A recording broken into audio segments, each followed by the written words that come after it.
Welcome to the Immigrant Minute. Eliot and I have put together a short series for people interested in learning the basics behind the employment-based fifth preference visa category, otherwise known as the U.S. immigrant visa, or just the EB-5 visa. Hi, Eliot. How are you? Hi, Juline. Thank you for that introduction. This is the first of several 1 minute or 10-minute video briefings. Today is June 11, 2020, and what a past 90, 120 days we have all had, whether you're listening to this from Europe or in the United States or some other country. And on top of the COVID-19 virus, on top of the record unemployment in the United States, on top of the recent Black Lives Matter movement that came out of the terrible killing in Minneapolis of George Floyd, we still have news for you about immigration.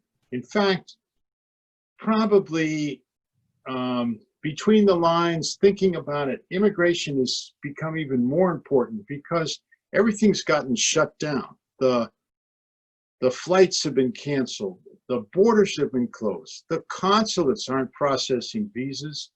And President Trump issued an important executive order, which we've probably all forgotten about, but it came out April 22nd, and it will continue until November, shutting down most business immigrant visas. And all this has caused the clients I work with, my many, many friends in Europe that I've done business with for a number of years, to rethink their game plan. And that's what I think we're going to talk about today, is sort of the new game plan. And one element of that new game plan is what's called the EB-5. Juline, did you want to add a couple comments from your point of view? No, I think that's a great summary. EB-5 is the only immigrant green card program right now that has been exempt in Trump's order, and that's largely because it's a job creation program. It draws billions of dollars into the United States and creates hundreds of thousands of jobs, which is incredibly important to the U.S. economy. And the U.S. economy is on the tops of everyone's minds right now, along with these other issues that you noted, Eliot. Right. And in terms of the new game plan, I think our European clients, our clients from other countries are beginning to think, well, what's my long-term strategy if I want to stay in the United States? Maybe EB-5 can be not only the best option, but maybe for many people, the only option. And let me explain if I can. And I think Juline has a very comfortable and easy to read slide dealing with that. If you could put it up on the screen. Sure. Thank you. Great. Why the EB-5? Okay. This is a pretty rare visa. We only have 10,000 of these visas granted each year. And who really needs to use them? Well, we have 1 million green cards issued.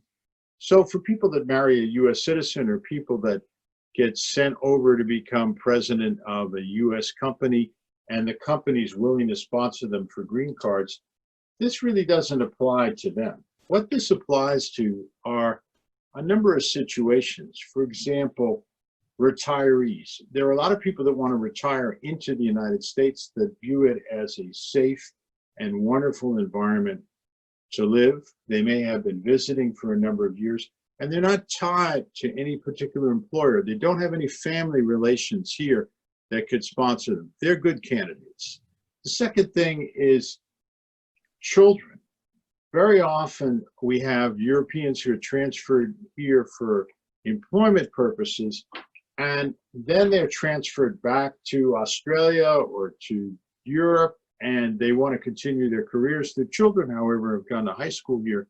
They're going to college here, and they want to be able to stay. So often this type of investment is made for the benefit of the children. Third, there are many people who are not here on a permanent basis, and as they get older, they're concerned about health benefits. And this is a visa that allows people to access the U.S. health care. And finally, I would add this.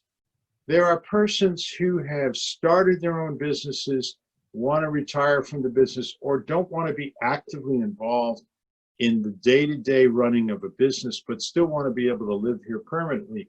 And as they age, as their children get ready to turn 21, one of the few options available is the EB-5 investor visa. But there are a number of positive benefits. It's not just because it's the only option or the best option that you should choose it. And Juline, maybe you can explain a little bit how someone invests with EB5 Capital and what types of projects they get involved in. Sure. So EB5 Capital, we are a regional center that provides project opportunities for foreign investors to invest in, create jobs, and as a result, secure their green card and money back. And since we've been in the business since 2008, we've attracted nearly 1,600 investor families from 65 different countries, and we've invested their capital approximately $800 million across 27 different projects. And these are commercial real estate projects.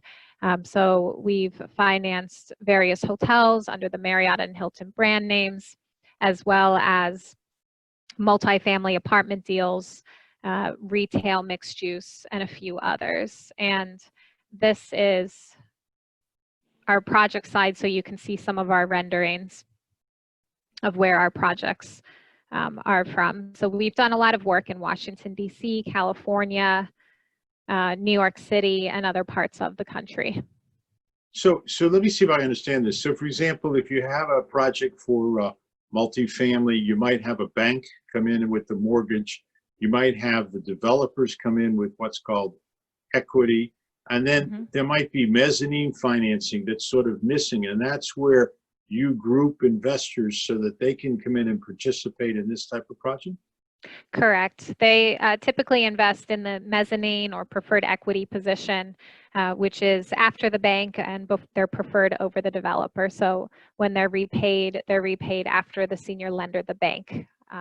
And every project that we've done has more or less consisted of those three capital structures. Right. And then basically what happens, I guess, is that the government looks at it and they say, you know, by putting another $17 million in from another 20 investors, that's going to create so many construction jobs and so many direct and indirect jobs, so that we've got the required job creation, which is one of the reasons that President Trump, when he issued his executive order, created an exception for EB-5 and said that EB-5 should continue, and that while I've shut down other business immigrant visas, that has caused a lot of people in the corporate world in Europe and the US to step back and say, whoa, can we still do business like we did?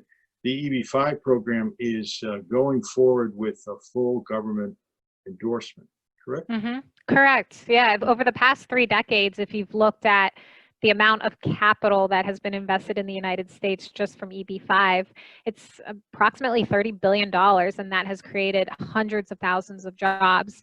Our company, EB5 Capital, across these 27 deals, we've generated 30,000 jobs alone. So it's a very important economic development tool. Well, I think on that note, you know, we're going to close out today's 10-minute briefing or 1-minute briefing, and look forward to having you tune in a couple of weeks, where we'll post more details on how to get involved in this very interesting program. Thank you for listening in. Thank you so much for your time.